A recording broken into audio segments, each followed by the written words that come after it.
She used the experience as motivation as she went on to make a reputed fortune of £80 million from the pallet company she set up using money from selling her home and car. There has, however, been an extraordinary final twist in her life story, 16 months after she died in Morocco at the age of 65 after a long illness. I can reveal that Devey left not a single penny in her will. Newly published probate documents disclose that, in the will made in 2021, she left her large diamond cross to her friend Audrey Mulligan and her personal effects to her trustees, her son, publicist, and lawyer, so they could distribute them as she had wanted in a letter of wishes, which is not public.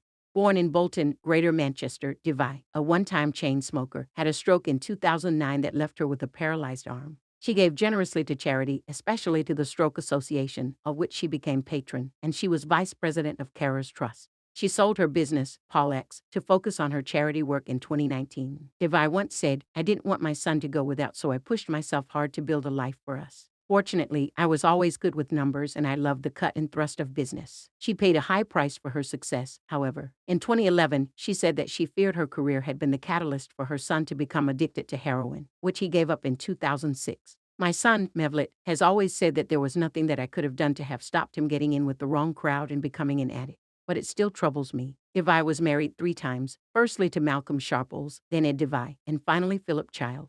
Her son, Mevlut, was from her relationship with Hussein Ahmed before she discovered that he was already married and had 5 children. Her own mother had suffered the same misfortune, discovering that her husband Arthur was married with 4 children. After such an extraordinary life and with such a savvy, business-centric mind, did Devey really let her money evaporate into thin air? Nigel Farage, who helped win the Brexit vote, has a new target in his sights. He's angry that the Welsh Parliament, which is dominated by Labour, has just banned GB News, on which he's a presenter, from airing on its premises as the channel is offensive, demeaning to public debate and contrary to our Parliament's values. He tells me I'm going to have a chat with them. Referring to his debanking row, he adds, "The last people who took me on were Nat West, and I won." How times have changed for Lily Allen, who was kicked out of the Glamour Women of the Year awards in 2008 for allegedly being high on drugs.